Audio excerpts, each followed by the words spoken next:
começando a sala virtual. Hoje nós vamos estudar regras do líder espiritual. Na primeira tela nós vamos ver a partir da onde nós vamos fazer o estudo dessa sala virtual sobre regras do líder espiritual, especificamente falando sobre crescimento da igreja e responsabilidade do líder espiritual. Aí está o livro a partir da onde a gente tirou esse conteúdo. O livro é O Caminho do Líder Espiritual, volume 2, livro esse que faz parte daquela série de 15 livros, Rundoque. O conteúdo que a gente vai estudar nessa sala virtual é o capítulo 4, com o título O Progresso da Igreja e Testemunho. Especificamente, nós vamos estudar o item 4 nesse capítulo, com o título Responsabilidade de um Pregador. Fica aí o parênteses, esse livro está disponível no site unificacionista.com, você pode acessar e fazer o download ou ler online, enfim. Vamos avançar para a próxima tela? O primeiro item que a gente vai estudar aí sobre regras do líder espiritual, item 1, limpe suas más ações do passado. Todo o conteúdo que a gente vai estudar nessa sala virtual são a partir das palavras dos verdadeiros pais, compilada especificamente para nortear o estudo desse tema, regras do líder espiritual. A gente vai fazer a leitura e vamos fazendo aí os comentários. Olhando para a situação atual da Igreja de Unificação, não podemos esperar um progresso revolucionário continuando a utilizar os métodos de operação que os líderes têm invocado até agora. Eu acho que aqui já cabe uma reflexão, né? Antes da gente seguir a leitura, vamos fazer uma reflexão. Então, olha que interessante, palavras dos verdadeiros pais, propondo uma reflexão bastante interessante. Nós não podemos esperar um progresso revolucionário continuando a utilizar métodos de operação que têm sido utilizados. Se os métodos têm sido ineficientes, está aí a proposição. A gente precisa inovar, a gente precisa mostrar novas propostas, trazer novas ideias, trazer alternativas para que a igreja possa, de forma progressiva, contínua, crescer, se expandir. O texto segue dizendo: não podemos continuar a empregar a forma de estilo de vida, métodos de testemunho ou as perspectivas sobre vida de fé do passado sem qualquer mudança. Por que isto é assim? Não temos sido capazes de trazer grandes resultados pela utilização destes meios. Palavras dos verdadeiros pais, isso está muito claro, está muito contundente. A pessoa precisa pensar dessa perspectiva. Não podemos continuar empregando, então, métodos, perspectivas, estilos de vida que não têm sido eficiência. A gente precisa ter a capacidade, a maturidade, a ousadia de buscar mudanças,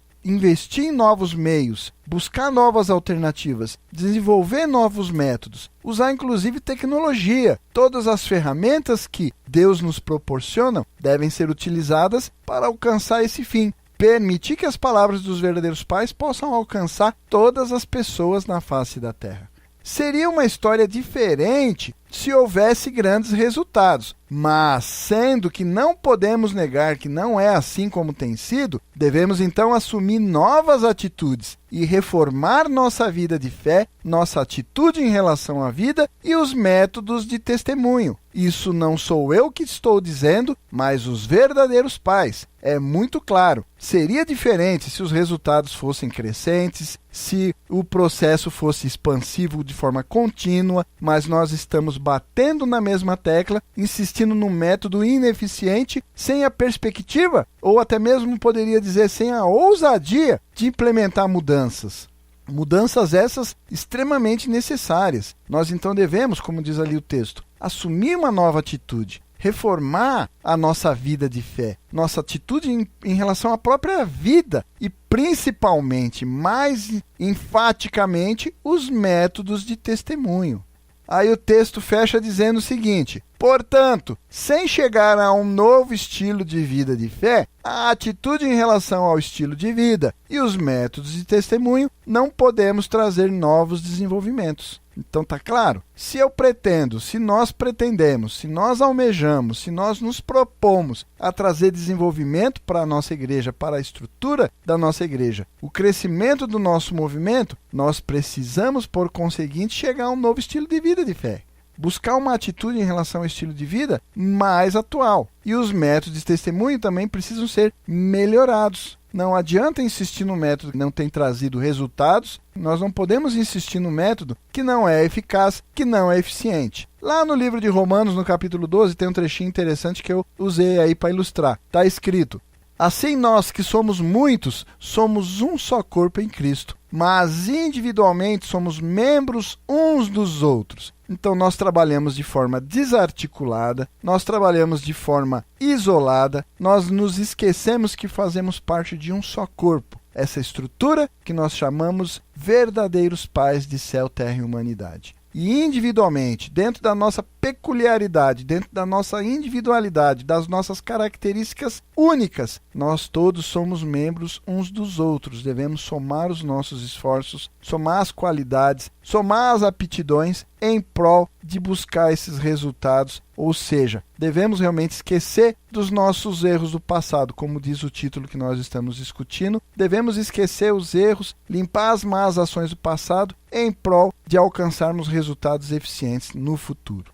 Avançando para a próxima tela, ainda falando aí sobre esse item 1 aí, limpe suas más ações do passado, o texto segue dizendo: com convicção inovadora para se livrar de todos os vícios habituais do passado, devemos estabelecer o fundamento seguro para uma nova autoiluminação e alcançar o caráter de um forte sujeito. Devemos nos esforçar em frente de forma resoluta com Deus ao nosso lado. Quando isto pode ser realizado, uma nova história de criação surgirá sobre nós. Vocês devem saber que em qualquer era da história, uma nova providência de criação apareceu sob estas circunstâncias. Então eu vou fazer mais um parênteses aqui sobre o grifo que eu coloquei no texto ali, né? Com convicção inovadora para se livrar de todos os vícios habituais do passado. Então, quando a gente está falando sobre limpar as más ações do passado, a gente sabe que muitos erros que nós cometemos implicaram em estagnação, implicaram em retrocesso, em, às vezes, até mesmo decréscimo. A igreja decresceu, o nosso movimento decresceu em função de vícios habituais do passado, erros que nós cometemos e que, por vezes, permanecemos fazendo ainda, continuamos cometendo esses mesmos erros. Por isso,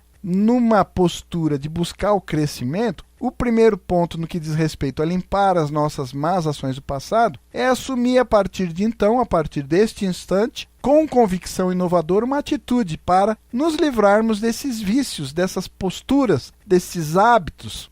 Chego até mesmo a dizer de algumas teologias falaciosas que realmente comprometeram o crescimento do nosso movimento. Seguindo ali no texto, nosso pai segue dizendo: assim vocês devem erradicar todos os maus hábitos do passado, estar firmemente ligados com o conteúdo interno de sujeito que tem um novo significado, e como um pioneiro subjetivo tornar-se um criador e sacrifício pela causa da demolição do ambiente. Eu sinto fortemente que este é o tempo para este movimento. Palavras poderosas, contundentes. O nosso pai diz com todas as letras que cada um de nós devemos erradicar os nossos maus hábitos do passado. E esses maus hábitos, às vezes, a gente não consegue enxergá-los. Às vezes a gente insiste numa atitude errada achando que ela está certa. Não conseguimos nem sequer mensurar os impactos prejudiciais dos nossos erros. Isso é muito grave. Por isso é necessário a gente abrir os nossos olhos, enxergar que a estagnação, a falta de crescimento, a falta de expansão do nosso movimento não é por qualquer outro motivo externo, não porque as condições externas, porque as pessoas, os corações estão endurecidos, as pessoas não estão buscando a Deus, não querem salvação. Isso é uma justificativa das pessoas que não enxergam os seus próprios erros e continuam insistindo nesses vícios. Ou seja, o nosso Pai é bem claro. Vamos olhar para a palavra do nosso Pai. Nós precisamos, nós carecemos, nós demandamos erradicar todos os nossos maus hábitos, partindo do primeiro passo, identificando estes maus hábitos, enxergando que nossas palavras, atitudes, as nossas ações estão impactando negativamente o progresso, o avanço, o desenvolvimento do movimento de unificação. Seguindo ali na palavra, nosso Pai segue dizendo: Progresso é a coisa que mais precisamos, mas a questão mais essencial do que buscar o progresso é como cultivar a pureza dentro de si mesmo em primeiro lugar. Por isso você precisa de tempo para oração e devoção. Devoção deve ser feita com muito cuidado e profunda reflexão. Você deve limpar o passado. Tá claro? Olha que interessante. Me permita, eu vou ler de novo o grifo ali que eu coloquei. A questão mais essencial do que buscar o progresso, de fato, é como cultivar a pureza dentro de si mesmo em primeiro lugar. Para que nós possamos agir, para que nós possamos desenvolver ações que venham de fato estarem buscando o progresso da nossa igreja, o crescimento da nossa instituição, o estabelecimento de forma sólida da nossa tradição, dos nossos preceitos e valores. Nós precisamos sedimentar a cultura e a tradição dos verdadeiros pais. Não pela nossa vaidade, não porque eu preciso que as pessoas reconheçam o meu trabalho, não porque eu preciso carregar na frente do meu nome um título, uma posição, um reconhecimento, mas porque nós estamos fazendo isso para o propósito em si, a honra e glória dos verdadeiros pais, o sólido estabelecimento da tradição dos verdadeiros pais na face da terra, baseado, alicerçado, fundamentado na minha, na sua, na nossa família, em cada uma das famílias abençoadas. Avançando para a próxima tela, o segundo item aí que esse tema aborda é o progresso da igreja depende do ministro. Olha que interessante, o que o nosso pai vai dizer sobre isso. Vamos à leitura? Você deve entender a vontade de Deus em relação a esta era e não deve pensar que sua responsabilidade não se estende além da vila que você está encarregado, mas deve compreender que sua responsabilidade se estende a um nível mais elevado do que este. Aqui me permita, já vou fazer um parêntese de novo. Você deve entender a vontade de Deus em relação a esta era, não em relação a você e ao grupo ou à amplitude da missão que você está exercendo agora, mas conseguir conectar isso com o contexto maior. Qual é o grande plano? Qual é a grande vontade? Qual é a grande diretriz para que eu possa estar alinhado a ela? Eu não posso ficar restrito ao escopo da minha missão. Não, eu estou fazendo agora um trabalho local, um trabalho regional, um trabalho estadual, enfim. Você precisa conseguir conectar isso com o escopo amplo, com a providência maior que nós estamos inseridos, todos nós, individualmente, ou com a nossa família, ou com o nosso ministério, a nossa missão de uma forma geral. O texto segue dizendo: a razão pela qual a Igreja de Unificação não pôde avançar até agora também é a mesma. Por que é que a igreja não é capaz de se desenvolver? Isto é porque as pessoas encarregadas de cada igreja não são capazes de desempenhar o papel de liderança.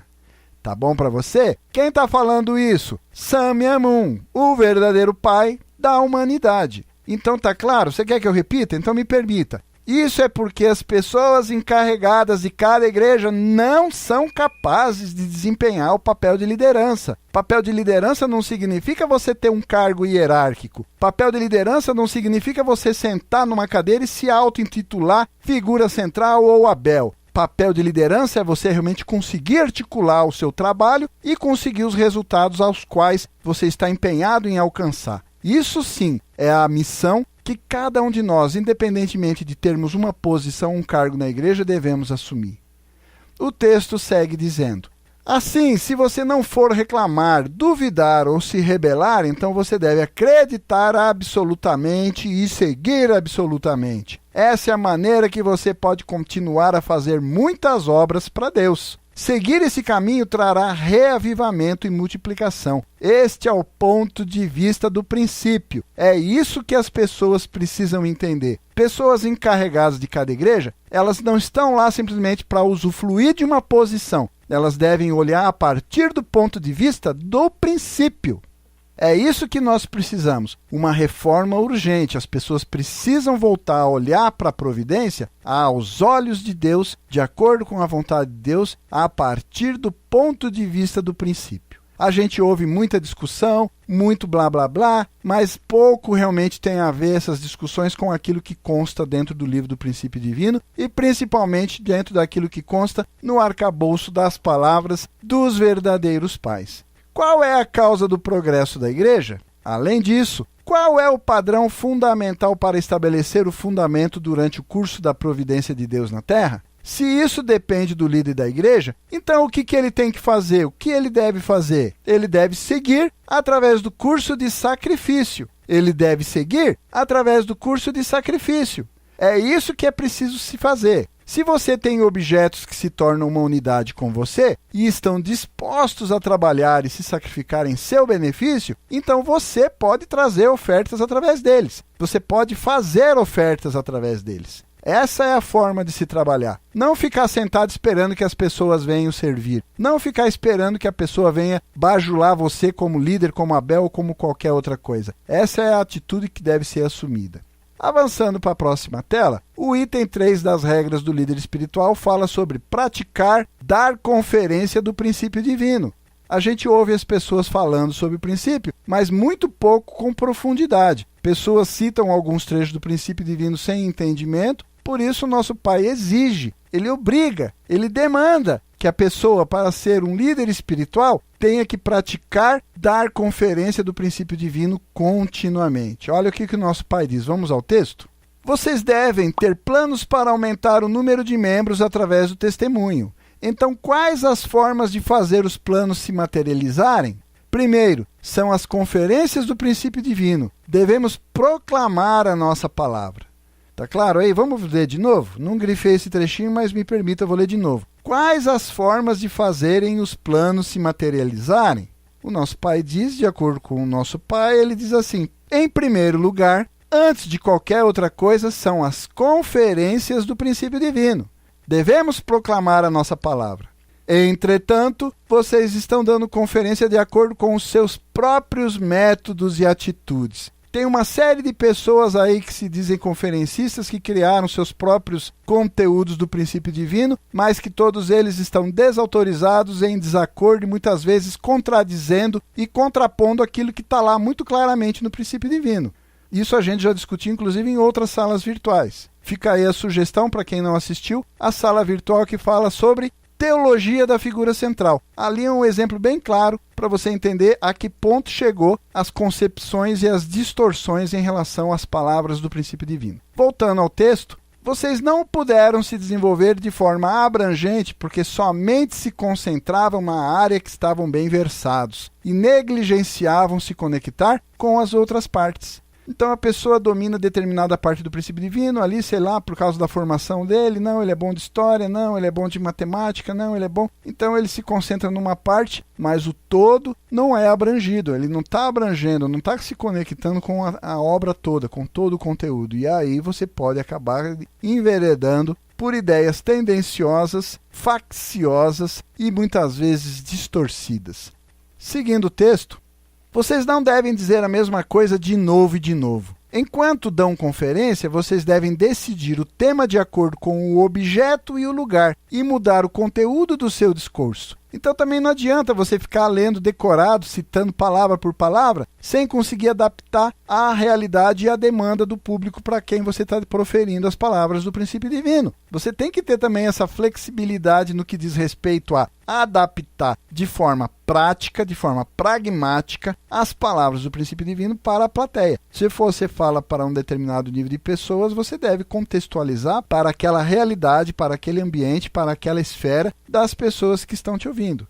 A fim de fazer isso, vocês devem encontrar todos os materiais relevantes e pesquisá-los. Então, se vocês fazem planos centrando na questão de como aumentar a profundidade, a amplitude e a intensidade do conteúdo, naturalmente farão progresso. Por que a maioria não utiliza esse método de fazer planos e dar conferências? Eles não podem dar um passo adiante, mas permanecem apenas desfrutando a posição. Vocês não ficaram desta forma por vários anos? Ou várias dezenas de anos? Isso é o nosso Pai que está perguntando. Então veja só, a gente ouve de pessoas se proclamando conferencistas há muitos anos, há tantos anos, há não sei quanto tempo, falando para tantas pessoas, mas de fato, qual é o resultado concreto que essa pessoa obteve com esses discursos, com essas conferências, com essas pregações? Ou ela apenas desfrutou dessa posição?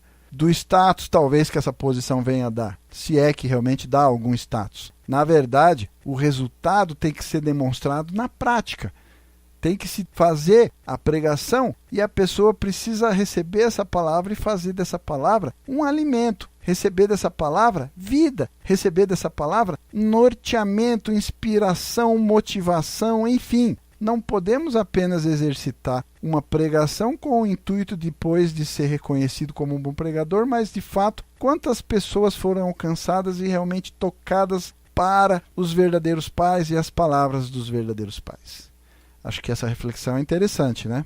Avançando aí para a próxima tela, o quarto item aí que ele menciona é: seja um líder que educa os membros. O nosso pai diz: qual é a outra razão que nossa igreja não pôde se desenvolver? É porque não pudemos continuar cuidando atenciosamente daqueles que se juntavam. A despeito do fato que deveríamos prestar cada vez mais atenção às pessoas para quem testemunhamos, nós as negligenciamos depois que elas se juntaram ao movimento. Tá claro para você? Aqui já cabe outro parênteses. Olha só o que o nosso pai está falando. Palavra do nosso pai. Por que a gente não conseguiu cuidar das pessoas que se juntavam? As pessoas entraram.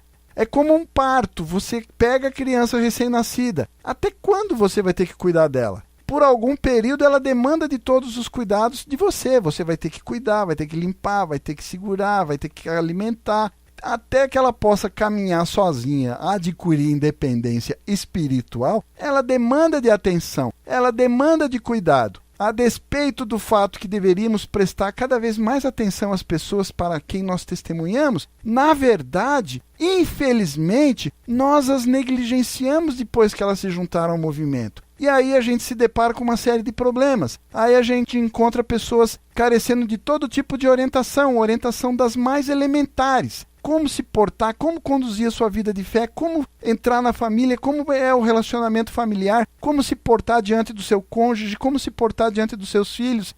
E as famílias passaram a ter problemas e a gente fica apontando o dedo e dizendo: essa família tem problema, aquele irmão tem problema, aquela comunidade tem problema. Não, senhor. Nós falhamos na nossa parte, que era fazer aquilo que a pessoa precisava, ou seja, dar a ela a atenção, o cuidado durante aquele período de crescimento. Mas nós negligenciamos. Então, se aquela pessoa errou, se aquela família falhou, se aquele relacionamento rompeu, se aquele relacionamento pai e filho está rompido, de quem é a culpa? De quem é a culpa? A culpa é nossa. A culpa é nossa, que não fizemos o trabalho de dar a essa comunidade, a essa família, a esse relacionamento, a atenção e a orientação que era demandado durante aquele período. O texto segue dizendo: isto equivale a matar os membros novos. É um assassinato. A responsabilidade do erro daquela pessoa passa a ser seu também. Passa a ser meu também, porque eu não fiz aquilo que eu deveria ter feito no momento que tinha que ser feito. E aí o erro aconteceu e eu ainda às vezes sou capaz de apontar o erro criticando aquela pessoa. Na verdade, apontar o erro para ela significa dizer que eu sou cúmplice, se não o mentor daquele erro. Ao menos por 3 anos, vocês devem continuar a ter bons cuidados com as pessoas sob quaisquer dificuldades. Essa é a palavra do nosso Pai. Nosso Pai dando essa orientação para cada um de nós. Nós somos demandados a dar testemunho. Nosso Pai cansou de falar sobre isso. Mas não basta dar testemunho, traz a pessoa, ela assistiu conferência e larga lá na igreja. A igreja que tem que cuidar. A igreja não cuida. Eu também não cuido, e depois dá problema, e de quem é a culpa? Por que isto é assim? A fé dessa pessoa cresce gradualmente. O momento que essa pessoa encontrou o princípio divino pela primeira vez, e 1 ano depois, são totalmente diferentes. Faz muita diferença. A pessoa assistiu conferência hoje. Daqui 1 ano, como é que ela vai estar? É a mesma situação? Não. Existe uma caminhada, existe uma jornada, e precisa de orientação? Precisa. Precisa que alguém conduza? Precisa. Precisa alguém para responder, para tirar dúvidas, para orientar, para esclarecer? Claro que precisa. Depois de 1 ano, membros novos serão capazes de entender mais o seu conteúdo tridimensional, tanto internamente quanto externamente. Quanto mais eles entendem, mais desesperados eles se tornam em querer conhecer o princípio. Assim, eles querem se aproximar de alguém que possa orientá-los. Quando vocês refletem sobre este processo através do qual uma pessoa se torna um novo membro, vocês devem gastar mais tempo e fazer planos mais específicos para satisfazer seus corações desejosos pela verdade. Então tá claro? Eu não posso largar o cara, eu não posso soltar ele, eu não posso simplesmente dar a conferência para ele hoje e achar que amanhã ele tem que cumprir responsabilidade, e se ele não cumprir responsabilidade ainda vou acusar, vou criticar, vou julgar e muitas vezes condenar. Não, de forma nenhuma, de jeito nenhum, isso não é um líder espiritual. Ser um líder espiritual demanda educar os membros, educar as pessoas com as quais e para as quais você está trabalhando. Vamos avançar para a próxima tela ainda sobre esse tema? Se vocês fazem isso, então eles virão a compreender que o princípio tem profundo significado e é ótimo e grandioso. Entretanto, porque vocês não prestaram suficiente atenção a eles, eles perderam completamente o ambiente para ter uma experiência estimulante. Esse é outro ponto muito importante que o nosso pai está frisando. Então, o fato de você trazer a pessoa para dar conferência é legal, é bacana. Quando a gente traz uma pessoa para assistir conferência, a gente cerca ela de uma série de cuidados naquele momento, não é verdade? A gente cerca ela de atenção, a gente dá carinho, a gente mostra o melhor do nosso movimento, a gente serve a pessoa, a gente coloca ela numa cadeira confortável. Enfim, a gente cerca ela de cuidados. Assim que ela assiste a conferência e é tocada pela palavra, a gente faz o quê? Como a gente comentou na tela anterior, a gente larga ela a Deus dará, ou seja, ela caminha por si só. Largamos ela por conta e risco. Ou seja, esse era o momento para que você possa proporcionar a essa pessoa um ambiente para ela adquirir uma experiência estimulante. Ver realmente a possibilidade, realidade e veracidade daquilo que a gente pregou nas conferências. Mas não, a gente abandona a pessoa à sua própria sorte, a gente abandona ela à sua própria sorte, e esperando que ela tenha alguma experiência estimulante. E a nossa prática cotidiana mostra que, no dia seguinte, as experiências que essa pessoa vai enfrentar, todas elas são exatamente o contrário. Desmotivadoras, desestimulantes, frustrantes. Nosso pai segue dizendo, portanto, eles foram inicialmente inspirados pelo princípio, mas esses sentimentos não puderam durar. Por isso vocês precisam, vocês são obrigados a continuar orientando, a continuar a orientá-los. Se vocês não podem mais ser responsáveis, então devem encontrar um substituto que esteja conectado com o fundamento de coração sobre o qual vocês estiveram educando o membro e deixá-lo herdar essa responsabilidade. Embora tenham trazido membros dessa forma, vocês sacrificaram muitas pessoas por causa da má política em cuidar dos membros depois que eles se juntaram. Parênteses aqui de novo. Qual é a nossa realidade concreta e real, cotidiana do nosso movimento? Quantas pessoas entraram e saíram do nosso movimento exatamente por causa desse motivo que o nosso pai fala claramente? Vocês sacrificaram. Vamos traduzir isso para o português mais contundente. Vocês assassinaram, mataram espiritualmente muitas pessoas por causa da má política em cuidar dos membros depois que eles se juntaram. Então aí está claro, a culpa que a pessoa foi embora, a culpa que a pessoa se rebelou, a culpa que a pessoa não conseguiu entender, ela tem responsabilidade? Tem, claro que tem. Não vamos jamais tirar a porção de responsabilidade individual, mas a nossa parte também está aí. A gente precisa perceber, a gente precisa entender que por causa das nossas falhas, dos nossos erros, das más políticas, das ações indevidas, nós assassinamos, nós sacrificamos muitas pessoas. Então é aquela história, qual é a regra? Eu preciso testemunhar e trazer pessoas. Mas para quantas pessoas nós já testemunhamos? Para quantas pessoas nós já demos conferência? E quantas delas estão seguindo o mesmo caminho que nós? E se elas não estão seguindo, quantas delas abandonaram o caminho pela nossa falha, pelo nosso erro, pela nossa incapacidade de educar, de cuidar, de orientar ao longo desse primeiro período para proporcionar a elas esse momento, essa experiência estimulante?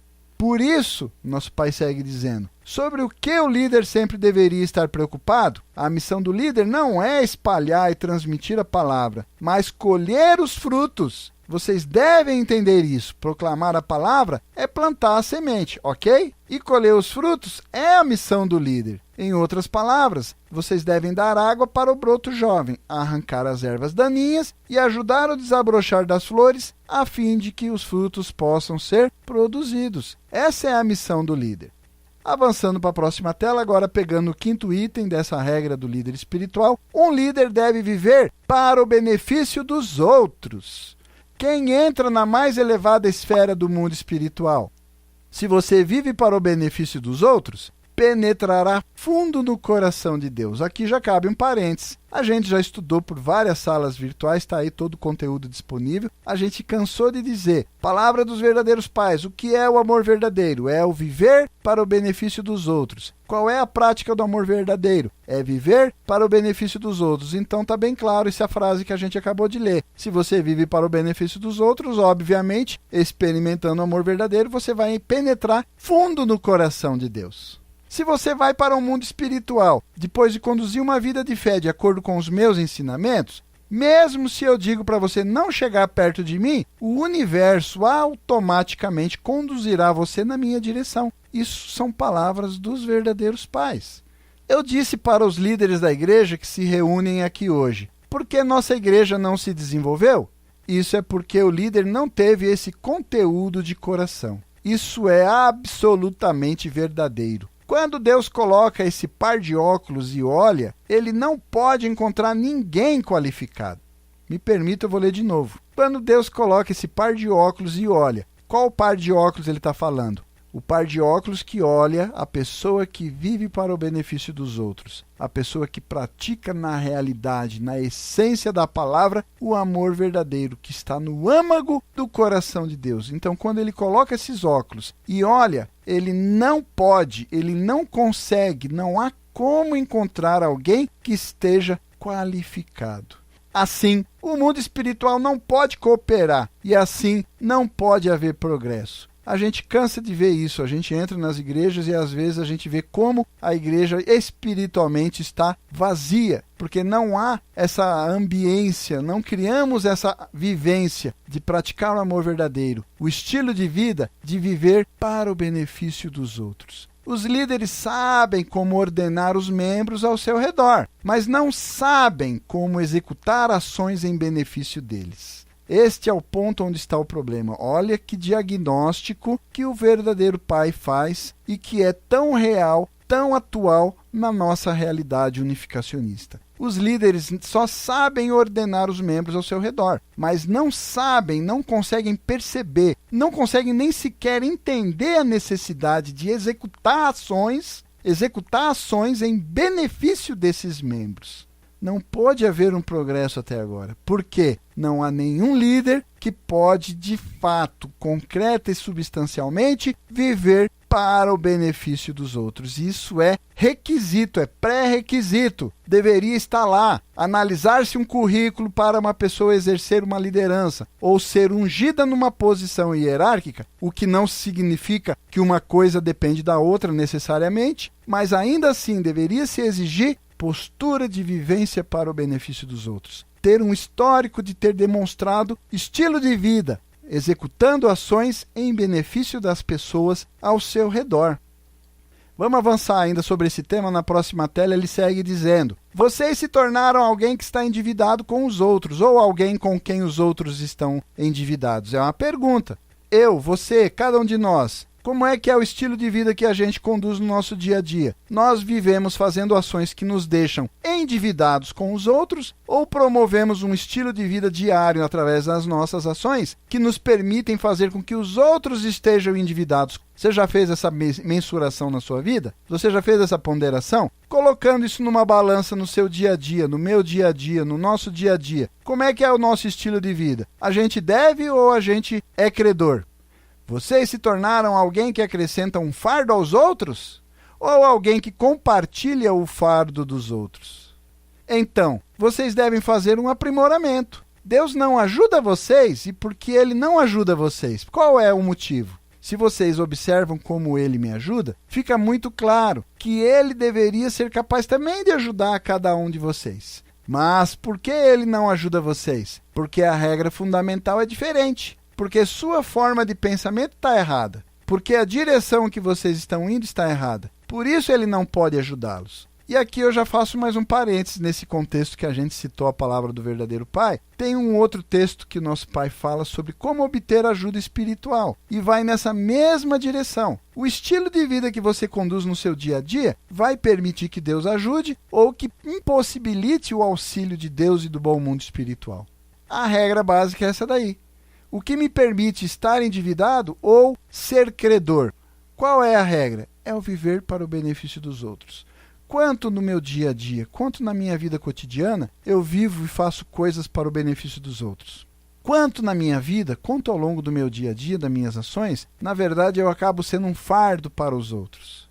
Essa é a ponderação, essa é a medida com a qual nós deveríamos medir a nossa vida. E aí, depois, ao invés de simplesmente dobrar os nossos joelhos e pedir, Deus me ajude, a gente deveria realmente ter crédito, ter a capacidade de mobilizar, de obter essa ajuda espiritual, obter a ajuda de Deus através do nosso estilo de vida. E não simplesmente pelo fato de dobrar os joelhos e ficar implorando, suplicando pela ajuda de Deus. Tá certo?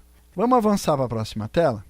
Item 6. O líder deve possuir o amor poderoso de Deus. Não importa quão forte uma pessoa seja, se eu sou mais forte do que ela, então ela pode ser puxada na minha direção. Isso é como um imã.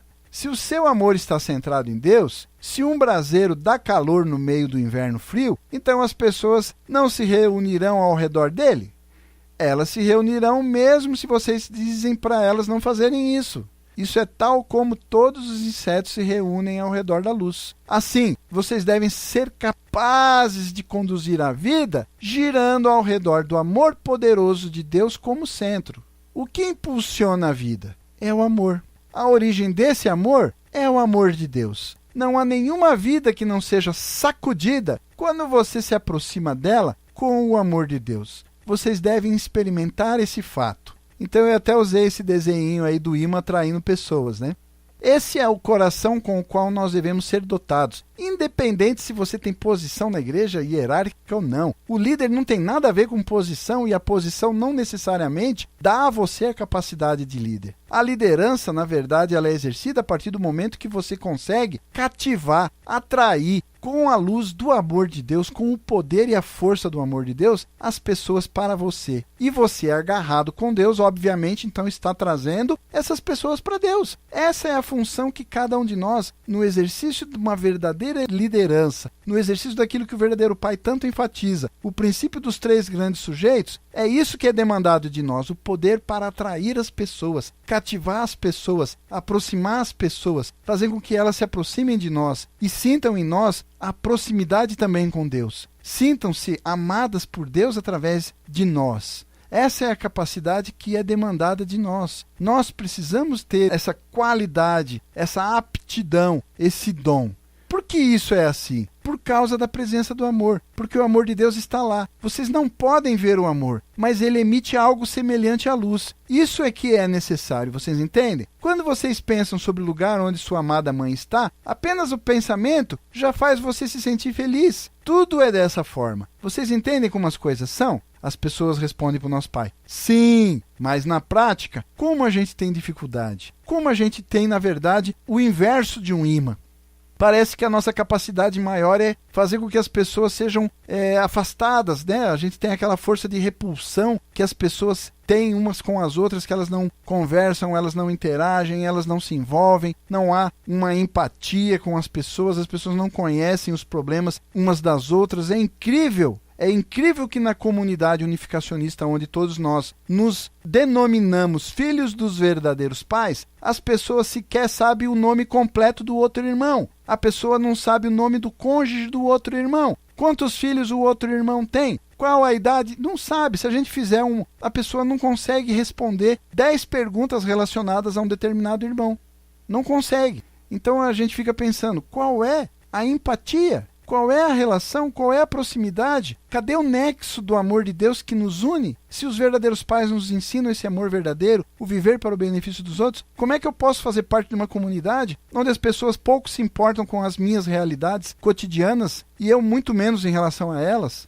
Então é uma reflexão que cabe aqui nesse momento, principalmente no que diz respeito a: se eu preciso possuir o amor poderoso de Deus, a gente já pode praticar aqui entre nós mesmos. Depois, é óbvio, nós devemos alcançar as pessoas que estão aí no mundo esperando que nós alcancemos elas para os verdadeiros pais e pelos verdadeiros. Avançando para a próxima tela, o item 7 fala sobre tornar-se um líder no amor correto. O que vocês podem utilizar para medir se sua igreja está ou não fazendo progresso? Com esse princípio básico, vendo se sua igreja está ou não alinhada com isso, veja onde está o problema. Se isso não está na linha reta, então não importa quanto vocês tentem, isso não funcionará. Não adianta criar programa, processo, método, escrever um livro, montar uma apostila. Não adianta se a gente não resolver essa questão. É um grande pecado considerar o fundamento da igreja como palco da sua própria vida e pensar sobre todas as coisas em termos da sua própria conveniência. Isso é palavra dos verdadeiros pais. É um grande pecado você usar o fundamento da igreja para fazer fama, para ganhar reconhecimento, para fazer isso para a sua própria conveniência e bem-estar. Vocês devem representar o mundo e a nação. Isso não é verdade? O mundo não é mais amplo? O que eu tenho que fazer para me mover na direção do mundo? Eu devo sacrificar a mim mesmo para estar ligado com a família. E aí, na sequência, sacrificar a família para estar conectado com a nação. E então, sacrificar a nação para se mover na direção do mundo. Então, quando vocês retornarem, não devem voltar numa linha reta.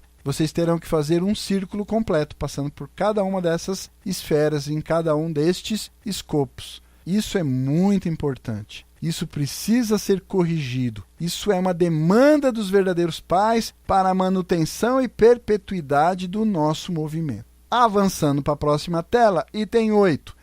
Vista a igreja com a roupa do amor. Uma pessoa deve ser sensível na sua vida cotidiana. Vocês devem ter uma mente ágil. Então, vocês devem ter um coração. Ser sensível significa estar em conformidade com a razão. Não significa ficar fazendo bajulação gratuita. Não significa tratar de forma igual os desiguais ou de forma desigual os iguais, ok? Tem que ter parâmetro e estar em conformidade com a razão. Não pode cometer o erro da irracionalidade na manifestação da sua sensibilidade. Vamos ao que o nosso pai explica. Seguindo no texto, vocês devem ser capazes de examinar frente, atrás, esquerda e direita. Vocês não podem ser bitolados. Vocês devem ser capazes de distinguir acima, abaixo, frente, atrás, esquerda e direita. Então é o que eu acabei de comentar. A gente vai ser sensível? Sim, mas a gente tem que ter o aspecto racional, com certeza, para que a gente não cometa injustiças, valorizando quem ainda não tem o merecimento e desvalorizando aquela pessoa que, na verdade, merece, você, por algum outro motivo, não valorizou naquele momento. Então seu coração e afeto podem abraçar tudo. A roupa do afeto envolverá a todos. Ela vestirá avô e avó, como também a criancinha. Isso não é verdade? A roupa da teoria é apenas unilateral, mas a roupa do coração, ela é abrangente. Por esta razão, mesmo uma avó de 80 anos de idade gosta de mim. Nosso pai falando. Atualmente, esse lugar se tornou a sede de residência de avós. Isso também é verdade para as crianças. Se vocês vestirem elas com a roupa do amor, então todos gostarão disso. O interior da roupa do amor é um lugar onde todos vão querer abraçar uns aos outros e nunca vão querer ser divididos em partes, querendo descansar e dormir para sempre. Vocês devem possuir esse tipo de coração. Somente então a mente estará em paz. Então, quando alguém chega perto de vocês, ela ficará feliz sem nenhuma razão. É assim como deve ser. Sua igreja é assim? Ela é assim ou não? Vocês devem criar desenvolvimento na sua igreja. Então é uma reflexão. A sua igreja é assim ou não? Você chega lá, você se sente acalorado? Você se sente abraçado? O ambiente ali é receptivo? Você realmente sorri para as pessoas? Você sabe o nome de todas as pessoas que frequentam a mesma comunidade de você? Você consegue cumprimentar todas elas? Se você parar no canto da sala e começar a conversar, quantos minutos você consegue conduzir uma conversa com ela? Por quê? Para você conduzir uma conversa, você tem que ter uma certa interação, conhecer alguns detalhes do tipo, como é que está sua esposa e tal, aí, beleza, como é que vai? Seus filhos, então, e aí o menino está na escola e tal, como é que está sua filha? E aí a faculdade, beleza, o trabalho, entendeu? A continuidade dessa conversa vai definir o quanto você tem empatia com ela. Se você só consegue falar bom dia, boa semana e até semana que vem, é muito superficial e aí mostra que a roupagem do amor aí é uma roupagem muito fraca, não é calorosa, ela não é abrangente, ela não tem essa capacidade. Ela, como diz ali no texto, é apenas teoria e, por conseguinte, apenas unilateral. Avançando para a próxima tela. O item 9 diz o seguinte: o líder deve orar pelos membros que estão sofrendo. Há membros em suas regiões que representaram o todo e fizeram contribuições como membros modelo. Vocês, como líderes regionais, devem entender claramente que se vocês deixam esses membros modelo passar fome ou sofrer, então a região ou a área não progredirá. E a gente se esquece dessa regra. O nosso pai sempre praticou isso na sua fase de ministério como pastor de igreja. Não devemos elogiar o líder quando a região tem feito um bom trabalho, mas devemos elogiar aqueles membros de cujos esforços o líder foi capaz de trazer a vitória. No futuro, os líderes devem orar em benefício dos membros que os ajudaram. Vocês não devem estar em débito com eles na realidade da fé e coração. Se há membros na linha de frente que estão atravessando sofrimentos, então mesmo quando estão tendo uma refeição, vocês devem pensar sobre eles e com lágrimas pegar a colher e com lágrimas engolir a sua comida. Uma oração, Deus, por favor, cuide deles, deve surgir inconscientemente. Se vocês carecem desse tipo de coração, então não haverá qualquer progresso. Esse líder regional estará continuamente em sofrimento. E quantas vezes isso acontece no nosso dia, meu irmão? Quantas vezes isso acontece na nossa realidade? Quantas vezes a gente tem uma pessoa que fez muitas coisas e que, de repente, por algum problema, está enfrentando uma situação que sequer eu sei, que sequer eu tenho conhecimento, que sequer eu me inteirei da realidade dele e muito menos me envolvi, muito menos me preocupei. Quanto mais elevar uma oração como essa e dizer: Deus, por favor, cuide deles. Essa é uma questão muito séria. Essa é uma reflexão muito profunda. É um pensamento que a gente tem que parar e aprofundar e reconhecer qual é a implicação disso na minha vida cotidiana. Independente de eu ter um cargo na igreja, como diz ali algum trechinho do nosso pai ali no início, líderes regionais. Independente de eu estar coordenando um determinado grupo, uma comunidade. Mas ainda assim, como membro dessa comunidade, eu sou obrigado sim a saber e me preocupar, zelar, orar, orientar se pudesse, não só orar, mas ainda assim estar inteirado, envolvido com a demanda daquele irmão, daquela irmã, daquela família.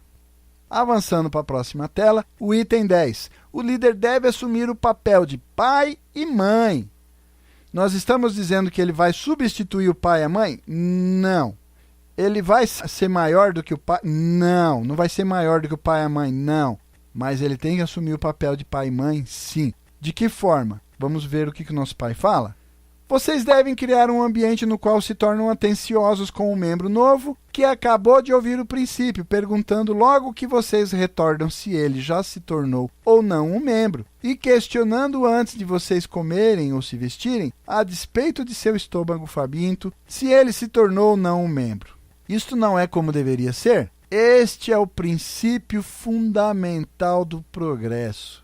É o princípio do coração paternal. Você, antes de comer, antes de vestir, independente do seu estômago estar faminto, ainda assim a sua preocupação é: aquela pessoa está bem? Como ela está? Como está o seu progresso? Como está o seu desenvolvimento? Ela demanda de alguma coisa? É alguma coisa que eu posso fazer? Está ao meu alcance? Como eu posso ajudar? Não há nenhum outro princípio além desse. Esse é o princípio fundamental do progresso. Se a igreja vai progredir ou não, uma boa parte, um grande percentual do fator determinante disso é esse princípio de assumir o papel paternal e maternal em relação aos membros. A fim de que a igreja se desenvolva, vocês devem amar os idosos. Vocês também devem amar os jovens, mas devem primeiramente amar os idosos. Independentemente de seu vestuário e aparência, vocês não devem pensar sobre eles como estranhos. Vocês devem ter o coração de paz. Com este tipo de coração, vocês devem orar.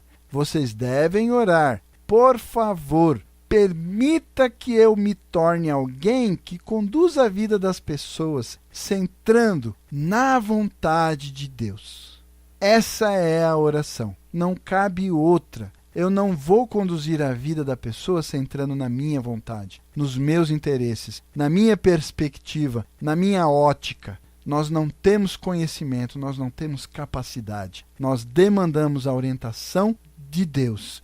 Demandamos centralização na vontade de Deus. E, por conseguinte, para que eu assuma a condução da vida de uma pessoa, eu preciso estar impreterivelmente, inegavelmente, inexoravelmente alinhado à vontade de Deus. Avançando para a próxima tela, o 11º e último item dessas regras é: o líder deve obter a simpatia de seus pares. Então, o nosso pai diz o seguinte: quando olho para todos os membros da Igreja de Unificação de hoje, por que é que, embora nossa atual responsabilidade seja dar um passo em frente, estamos experimentando estagnação? Os líderes regionais têm sido autocentrados, por isso eles não estavam em uma posição de terem a simpatia de outros líderes regionais ao redor deles, e não estavam na posição de obterem simpatia das sedes e de mim. Por esta razão, aqueles que estão numa posição de responsabilidade devem se colocar no fundamento que sempre conduzirá para a simpatia de Deus. E somente então os descendentes que o seguirão se tornarão filhos e filhas e patriotas diante do céu. Vocês devem assumir esse coração e, quando voltam para suas regiões, quando estão exercendo suas missões, vocês devem se tornar adaptados para a era atual. E desejo que, depois de estabelecer o fundamento que esteja alinhado com o padrão de Deus, vocês precisam mobilizar todas as suas habilidades, todas as suas potencialidades para conduzir esse trabalho.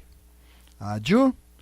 Esse era o conteúdo que eu queria compartilhar, são palavras dos verdadeiros pais. Eu já vou avançando aí para que você possa ter uma visualização do conteúdo, né? Então estão aí elencados na sua tela essas 11 regras do líder espiritual. No exercício da liderança espiritual, são demandados para que você possa realmente permanecer alinhado com a vontade de Deus e poder promover desenvolvimento e progresso para o nosso movimento, para a nossa tradição, para as palavras e o ideal elevado pelos verdadeiros pais. Então aí eu já vou encerrando o conteúdo de hoje, desejando a todos uma semana abençoada.